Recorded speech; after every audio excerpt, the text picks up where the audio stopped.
जसं आपण भारत देश म्हटलं, हा जीडीपी एक्झॅक्टली काय होतं की देशाच्या आत, डोमेस्टिक म्हणजे काय, तर देशांतर्गत. जेव्हा देशांतर्गत आपण म्हणतो, जर आपण आपल्या देशाचं उदाहरण घ्यायला गेलो, तर मला सांगा, जर का आपला देश आहे, या देशामध्ये काही लोक अमेरिकेमधील असतील, काही लोक आपले असतील, म्हणजे स्वकीय आणि परकीय असे जसं म्हणतो, तर जे निवास करणारे आता देशामध्ये आहेत त्याच्यामध्ये स्वकीय पण असतील आणि परकीय पण असतीलच ना. तर जेव्हा आपण जीडीपी मोजतो तेव्हा एका आर्थिक वर्षाचा विचार करतो. लक्ष घ्या, त्याला आपण थोडं क्लिअर करण्याचा प्रयत्न करूया. एक आर्थिक वर्ष, आता एक आर्थिक वर्ष म्हणजे काय, भारतामध्ये ज्याला एक आर्थिक वर्ष म्हणतो, तो एक आर्थिक वर्ष कोणता आहे, फायनान्शियल इयर ज्याला म्हणतो, तो आहे 1 एप्रिल ते 31 मार्च. हा आहे फायनान्शियल इयर आपला.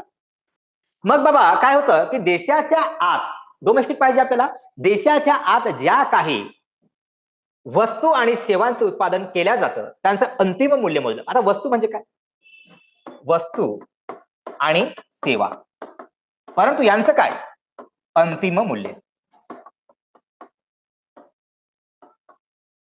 बघा, आता जे काही वस्तू आणि सेवांचं उत्पादन घेतल्या जाईल, म्हणजे जर शर्ट बनत आहे, ही शर्ट वस्तू झाली.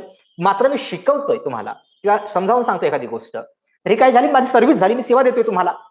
मग आता बघा, कोणीतरी सेवा देत आहे, कोणीतरी वस्तू उत्पादन करत आहे, यांचे जे अंतिम मूल्य आहे, एका वर्षातील उत्पादित होणाऱ्या वस्तू आणि सेवांचं अंतिम मूल्य, हेच आपलं जीडीपी असतं.